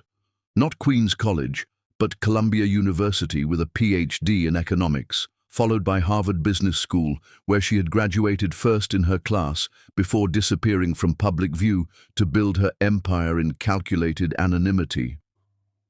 "She played all of us," Amanda continued. "Every social event, every charity function, every exclusive gathering. She was studying Manhattan's elite like laboratory specimens while we assumed she was grateful for inclusion. The level of psychological manipulation is actually remarkable." The article included a timeline that recontextualized every significant moment of Bruce's relationship with devastating precision. Their first meeting hadn't been a job interview. It had been the beginning of an experiment designed to test whether men raised in privilege could ever love women as equals when their superiority was systematically challenged. "According to my sources," Amanda said, "she's been planning this for years. Ruby Charm's death wasn't an accident. It was assassination, designed to prevent her from exposing systematic discrimination. Jasmine spent 15 years building resources and connections necessary to complete her mother's work, while simultaneously testing whether powerful men could evolve beyond their inherited assumptions." The implication struck Bruce like a physical blow. His family hadn't just profited from systematic discrimination, they had potentially murdered the woman who tried to expose it, and Jasmine had used their romantic relationship to gather evidence for prosecution while simultaneously testing his character. "How is that possible?" Bruce asked, though he was beginning to understand that his assumptions about power, justice, and social hierarchies had been systematically naive. "Money, intelligence, and patience," Amanda replied. "She built her empire by understanding exactly how Manhattan's power structures operate, then infiltrating them so thoroughly that she could document discriminatory practices across every exclusive venue while remaining invisible to the people she was investigating." The Forbes article included photographs of internal documents from dozens of Manhattan's most prestigious establishments. Rental applications with coded language for racial screening, membership policies designed to exclude specific demographics, and coordinated strategies for maintaining social segregation through seemingly legitimate business practices. Most devastating were transcripts from the rehearsal dinner, where Bruce's participation in attacking Jasmine had been captured by surveillance equipment woven throughout the floral arrangements. His own words, condemning the woman he had claimed to love, were preserved as evidence of his character when tested by authentic moral challenge. "She recorded everything," Amanda said, her voice carrying equal parts admiration and horror. "Every racist comment, every casual dismissal, every moment when Manhattan's elite revealed their true character, when they believed their audience would validate their assumptions, including your speech attacking her credibility." Bruce's laptop chimed with an email from an address he didn't recognize. "Mr. Ford, this is Janet Rodriguez with the Washington Post investigative team. We are preparing a comprehensive series about systematic discrimination in Manhattan's elite social networks. Would you be available for an interview regarding your family's business practices and your public statements about Ruby Charm and her daughter? The media feeding frenzy was accelerating as journalists recognized they were documenting the systematic exposure of practices that had remained hidden for decades. Someone had provided major news organizations with enough evidence to support months of investigative reporting about how Manhattan's wealthiest families maintained their position through coordinated exclusion and discrimination. "There's something else," Amanda said, her voice dropping to the kind of whisper usually reserved for discussing genuinely dangerous information. "I've been hearing rumors that the Justice Department has been building cases against systematic housing discrimination for years, but they needed evidence and witnesses. Jasmine has apparently provided both, along with enough financial resources to support prosecutions that could continue for decades." Bruce felt his chest tighten as he considered the implications. If Jasmine had spent 15 years documenting systematic discrimination across Manhattan's elite circles, then his participation in publicly attacking her character hadn't just been morally reprehensible, it had been a confession recorded for potential use in federal civil rights prosecutions. What kind of prosecutions? Criminal charges for civil rights violations, financial penalties that could bankrupt entire families, prison sentences for systematic discrimination that spans decades, and all of it supported by someone with enough resources to fund the most comprehensive civil rights investigation in Manhattan's history. The scope of potential legal consequences began crystallizing in Bruce's mind. His family could face criminal charges that would result in prison sentences, while financial penalties could strip away every asset they had accumulated over 3 generations of inherited privilege. His phone buzzed again, this time with a text from an unknown number. "The Ruby Charm Foundation cordially invites you to attend our annual Justice Gala, honoring 15 years of fighting systematic racism in Manhattan's housing and business communities. Your presence is particularly requested given your recent public statements. RSVP essential." The invitation felt less like social courtesy than legal summons. Jasmine was apparently prepared to confront Bruce in a public setting where his response would be documented and preserved as evidence of his character when forced to acknowledge the consequences of his actions.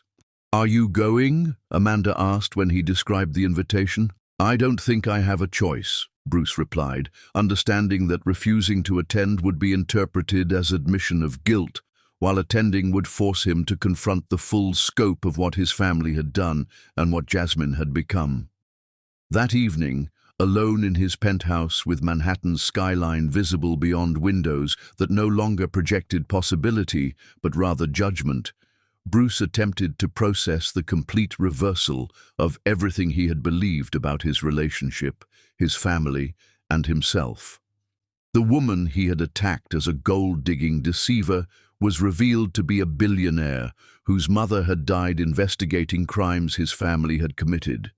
The psychological experiment he had failed so completely had documented his character with scientific precision, while the social exile he was experiencing had been orchestrated by someone who understood Manhattan's power structures better than families who had inhabited them for generations.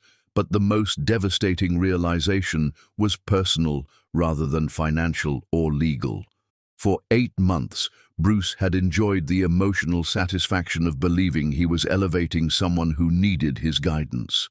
In reality, he had been the subject being studied by someone superior to him in every measurable way. Jasmine Charm had never needed his rescue.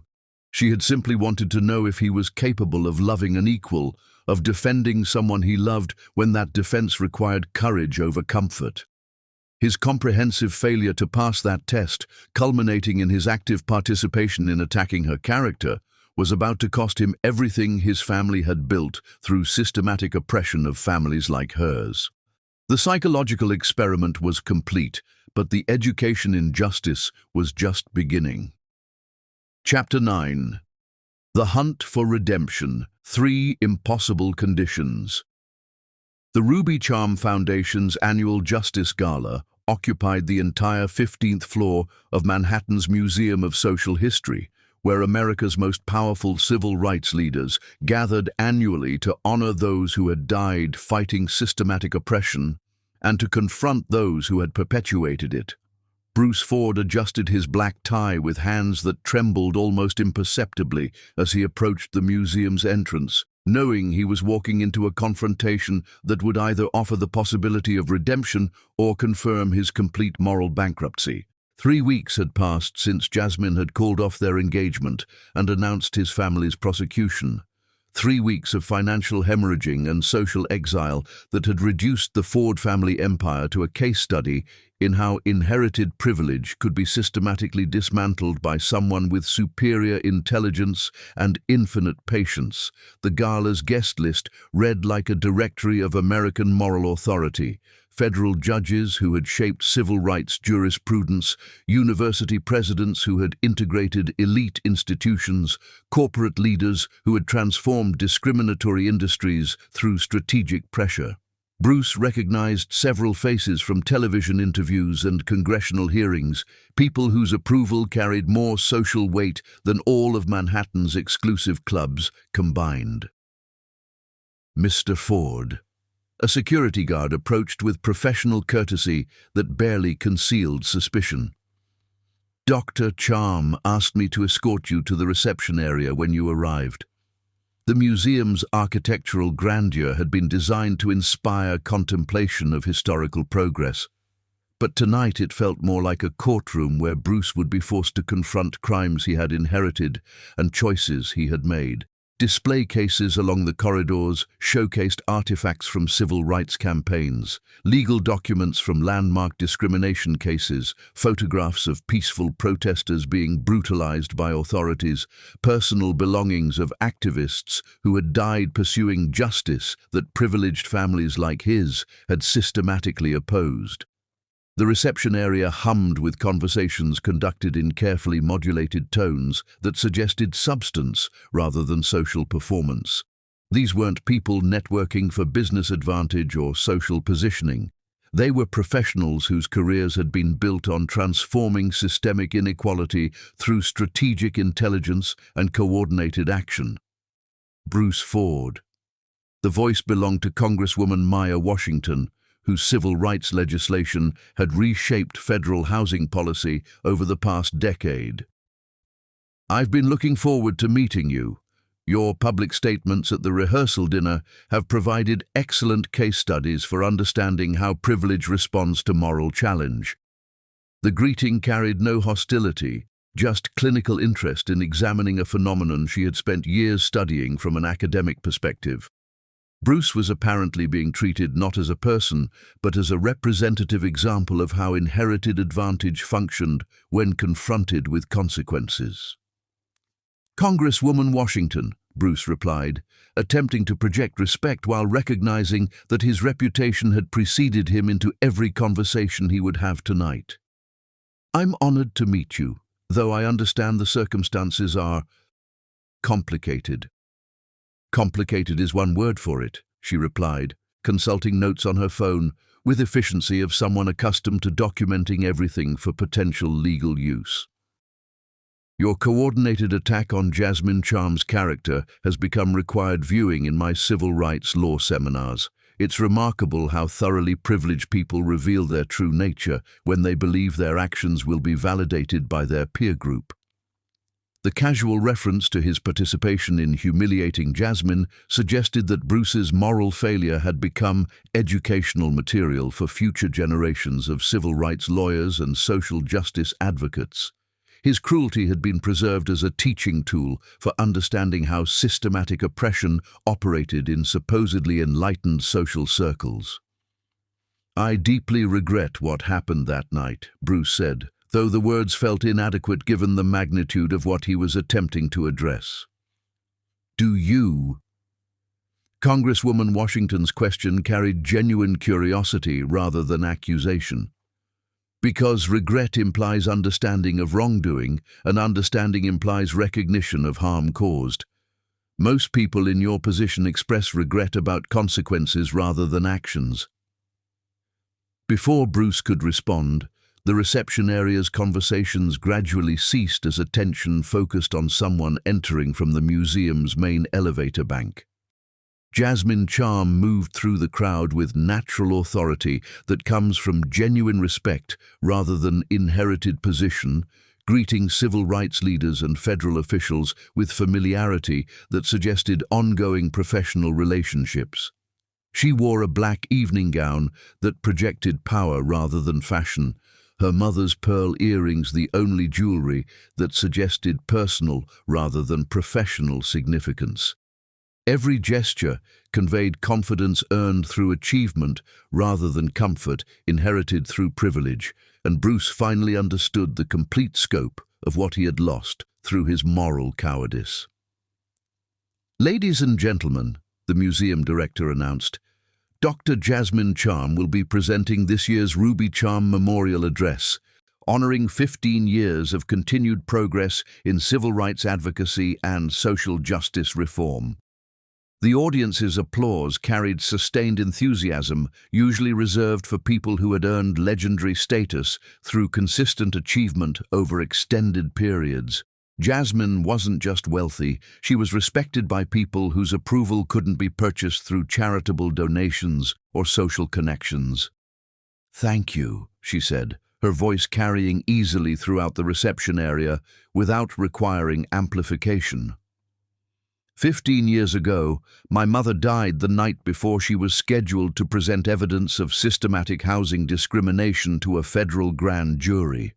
Her case files disappeared, her investigation was closed, and the families she had been fighting to protect were left without legal representation. The assembled crowd listened with focused attention that suggested they understood they were witnessing something historically significant rather than ceremonial platitudes. "Tonight, I'm proud to announce that those case files have been recovered, that investigation has been reopened, and the families my mother died protecting will finally receive the justice they have been denied for 15 years. Jasmine's gaze found Bruce across the crowded room, holding his attention with steady pressure that felt like a physical force. "We have also identified the individuals and institutions responsible for obstructing that investigation, and they will be held accountable for their actions." The applause was thunderous, sustained for nearly 2 minutes as America's civil rights establishment celebrated what they recognized as a landmark victory against systematic oppression. Bruce stood frozen as he realized he was witnessing the announcement of his family's formal prosecution for crimes they had assumed would remain buried forever. "But justice isn't just about punishment," Jasmine continued. "It's about transformation, education, and the possibility that people can choose to become better than their worst actions. That's why the Ruby Charm Foundation is offering opportunities for restorative justice to individuals who demonstrate genuine commitment to repairing the harm they have caused." The shift in tone suggested Bruce might be offered alternatives to criminal prosecution, though he suspected any such opportunities would come with conditions designed to test whether his regret was genuine or merely strategic response to consequences he couldn't avoid. After the formal presentations concluded, Bruce found himself approached by Helena Rodriguez, whom he had met months earlier as Jasmine's supposed supervisor, but now recognized as her chief of staff and closest advisor. "Dr. Charm will see you now," Helena said, her tone carrying professional courtesy without any trace of the deference she had displayed during their previous encounters.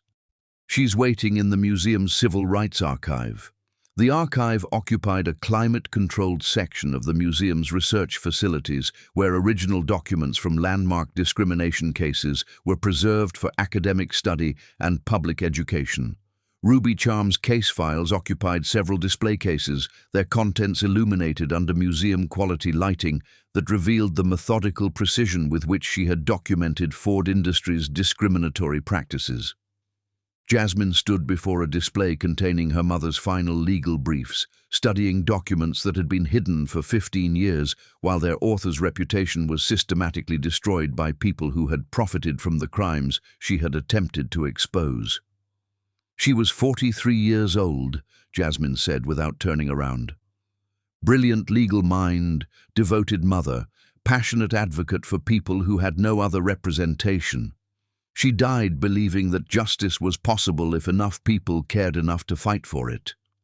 Bruce approached carefully, recognizing that this conversation would determine whether he had any possibility of earning Jasmine's forgiveness, or whether his moral education would conclude with criminal prosecution and social exile.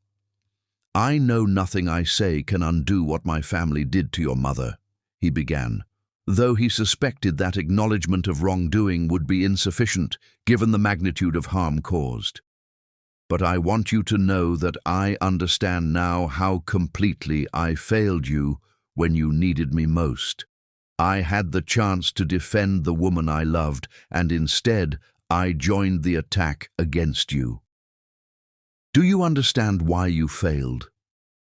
Jasmine turned to face him, her expression neutral, but her attention focused with intensity of someone evaluating whether transformation was possible or whether some people were irredeemable. Because understanding requires more than recognizing that you made the wrong choice. It requires recognizing why you were psychologically incapable of making the right choice. The conversation's direction became clear with devastating precision. This wasn't negotiation about legal consequences. It was examination of whether Bruce possessed the psychological capacity to love people as equals rather than projects requiring his salvation or superiority. "I've spent 8 months studying your character," Jasmine continued, "documenting your psychological patterns, analyzing whether men raised in privilege can ever escape the prison of their own superiority complex. Your performance at the rehearsal dinner provided conclusive results." "And those results were?" Bruce asked, though he dreaded confirmation of what he suspected he had revealed about himself. "That you are psychologically incapable of loving a woman you perceive as your equal," Jasmine replied with clinical precision that made her conclusion more devastating than emotional accusation would have been. "More than that, you are incapable of protecting someone you love. When that protection requires choosing them over your family's approval, you can only maintain emotional connection when you feel superior to your romantic partner." The psychological evaluation was so accurate that Bruce couldn't formulate coherent response. His participation in attacking Jasmine at the rehearsal dinner had been catalogued as definitive evidence of his fundamental inability to love without power differential. "However," Jasmine said, consulting notes on her phone, "the Ruby Charm Foundation believes in the possibility of redemption through genuine transformation rather than punishment alone. We're prepared to offer you an opportunity to demonstrate whether your regret represents authentic growth or merely strategic response to consequences you can't avoid." Bruce felt something resembling hope for the first time in weeks. "What kind of opportunity?" "3 conditions," Jasmine replied, her tone carrying formal precision of someone presenting legal terms rather than personal negotiations. "Complete all 3 within 1 year, and we'll discuss the possibility of rebuilding trust between us. Fail any of them, and you'll be prosecuted to the full extent of federal civil rights law." The stakes were clear: transformation through genuine suffering or destruction through legal prosecution, with no middle ground for partial compliance or strategic compromise. "First condition," Jasmine said, reading from her phone, "public confession. You will testify voluntarily to federal investigators about every discriminatory practice Ford Industries has employed over 30 years. No lawyer-negotiated immunity, no strategic omissions, no protection of family reputation at the expense of truth." Bruce nodded, though he recognized that confession would result in criminal charges for his parents and potential prosecution for himself as an accessory after the fact. Second condition, complete financial restitution. You will liquidate your entire inheritance, trust funds, real estate holdings, investment portfolios, everything, and distribute the proceeds to families displaced by Ford Industries' discriminatory practices over 3 decades. The financial penalty would reduce Bruce to actual poverty, stripping away every material advantage he had inherited while forcing him to rebuild his life through personal effort rather than family wealth. Third condition, Jasmine concluded, is the most important. You will spend 1 full year working minimum wage jobs in service industries, experiencing the economic insecurity faced by people your family has systematically exploited. No family connections, no networking opportunities, no shortcuts back to privilege. The year of poverty would force Bruce to understand dignity in labor, rather than assuming that service work was evidence of personal failure or limited ambition. He would learn to navigate systems designed to trap working people in cycles of dependency, experiencing firsthand the challenges faced by families his company had displaced. These conditions aren't punishment, Jasmine said, studying his reaction with intensity of someone evaluating whether genuine transformation was possible. They're education. If you complete them successfully, you'll become someone capable of loving equals rather than projects. Someone who can defend the people you love when defense requires courage over comfort. Bruce considered the choice she was offering. Transformation through genuine hardship that might earn her forgiveness, or destruction through legal prosecution that would strip away everything while providing no possibility of redemption. "I accept your conditions," he said, understanding that he was choosing potential reconciliation over certain destruction, though both paths would require abandoning everything he had believed about himself and his place in the world. "You have 365 days, Jasmine replied, checking her watch with precision that suggested she had been calculating timelines for this moment.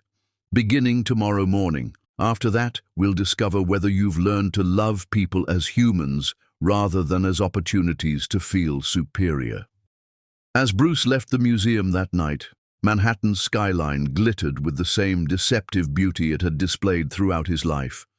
But everything had changed.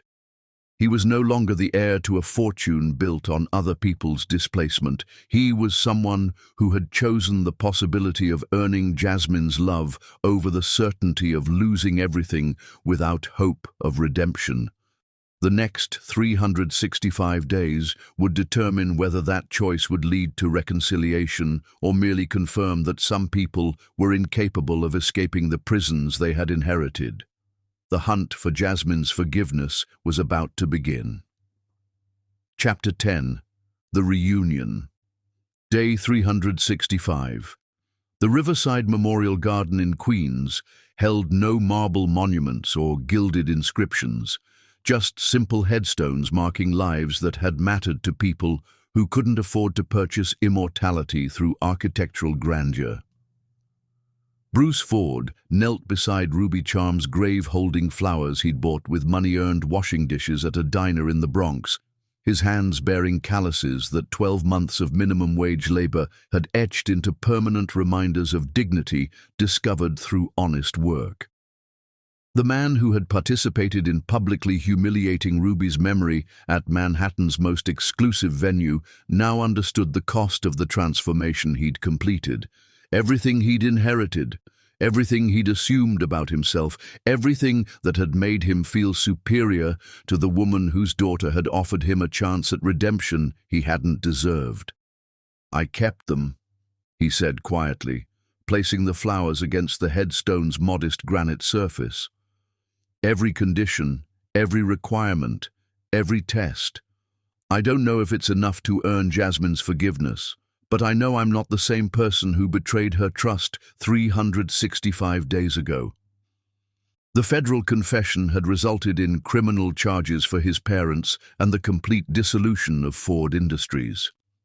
Richard and Catherine Ford were serving concurrent sentences for civil rights violations and conspiracy to obstruct justice, while Bruce's testimony had provided evidence that ensured 3 other Manhattan families would face similar prosecutions for systematic discrimination. The financial restitution had liquidated every asset he'd inherited. The Tribeca penthouse sold to fund legal aid organizations, the trust funds distributed to families displaced by Ford Industries' predatory practices, the investment portfolios converted into educational scholarships for students whose backgrounds resembled Jasmine's fabricated story rather than his actual privilege.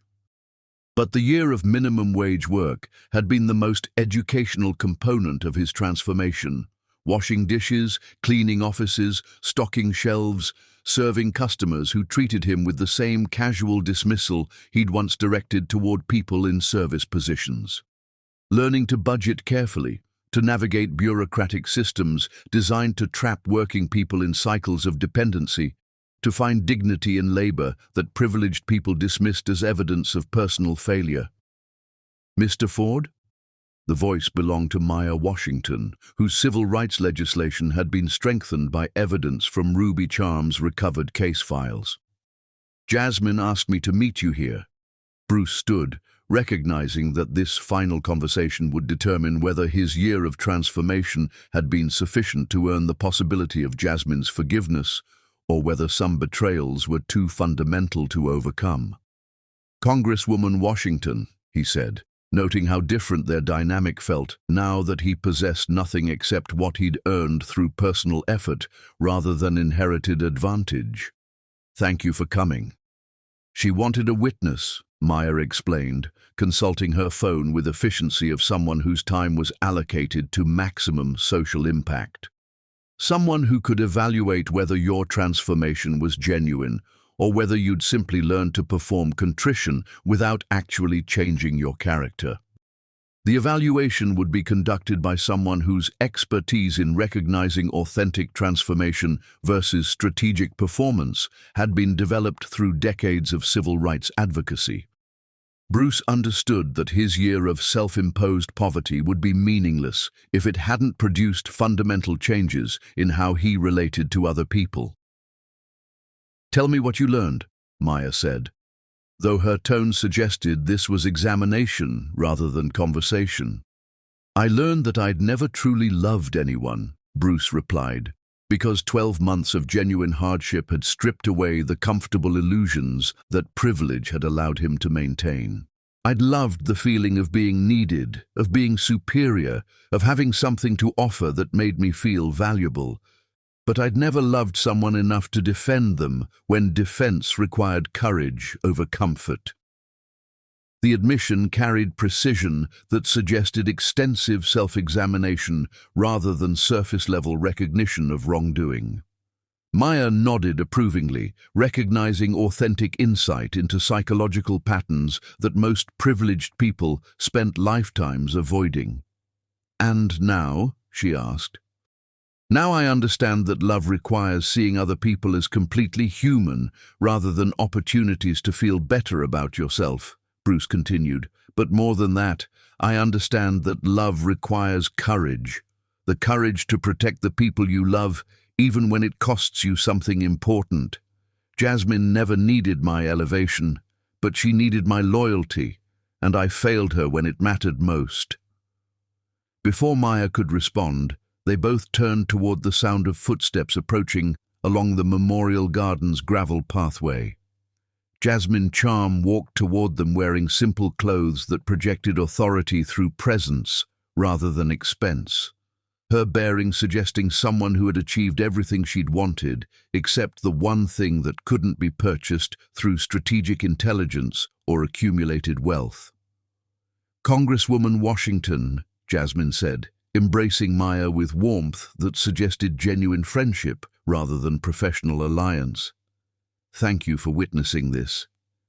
"Of course," Maya replied, though her attention remained focused on Bruce with intensity of someone evaluating whether transformation was possible or whether some people remained fundamentally unchanged regardless of consequences they experienced. "Bruce," Jasmine said, acknowledging him with neutral courtesy she might extend to any stranger whose presence required polite recognition without personal investment. The psychological distance between them felt infinite despite their physical proximity. Bruce understood that completing her conditions had been necessary but insufficient, earning the right to this conversation without guaranteeing any particular outcome from it.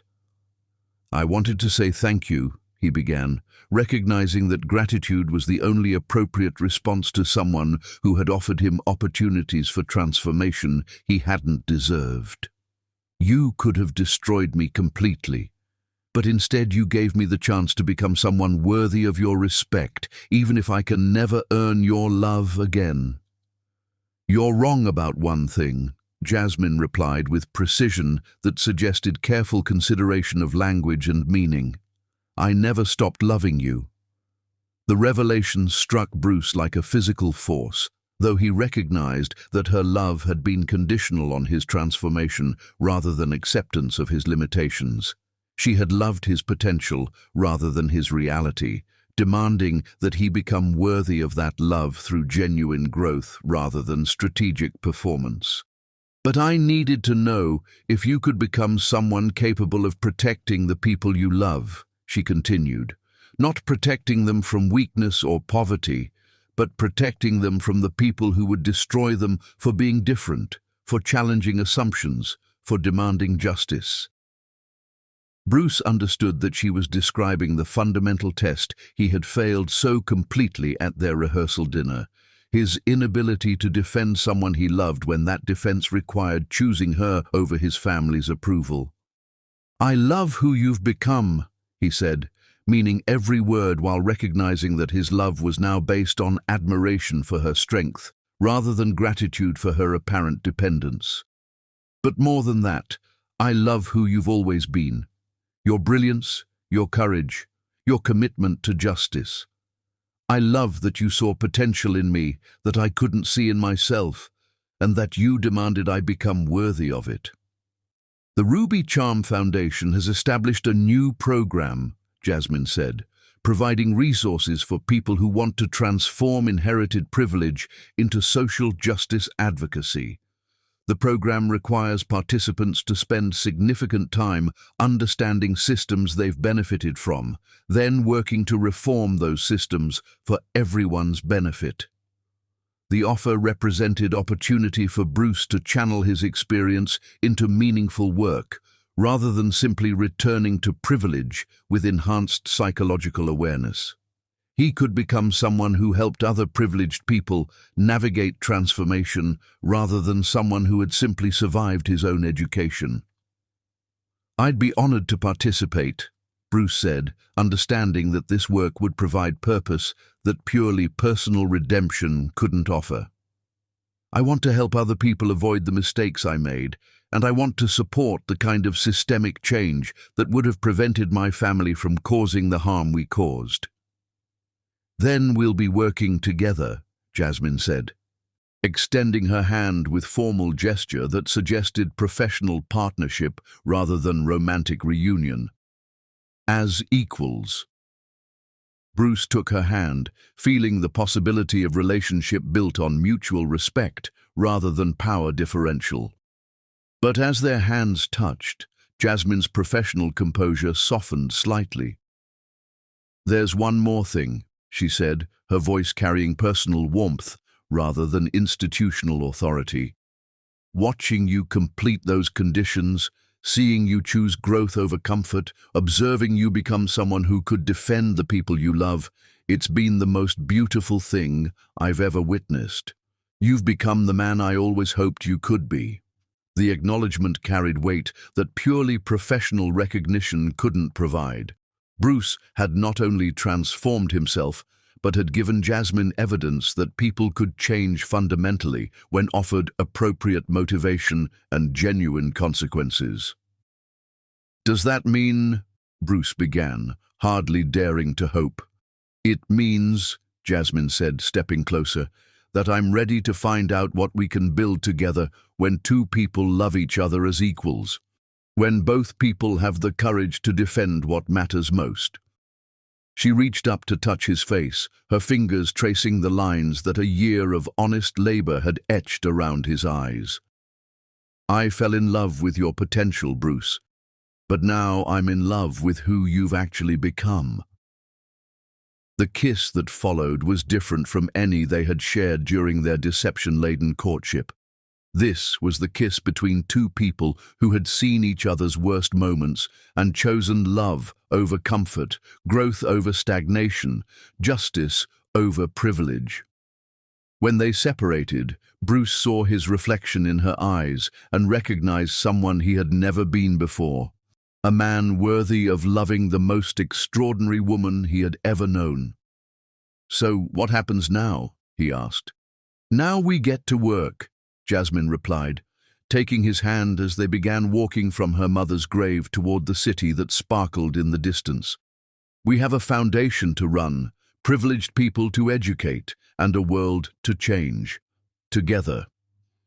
Behind them, Ruby Charm's memorial stood as testament that justice delayed is not justice denied, that love can survive the complete destruction of its foundational illusions, and that redemption is possible for people willing to abandon everything they've inherited to become everything they're capable of being.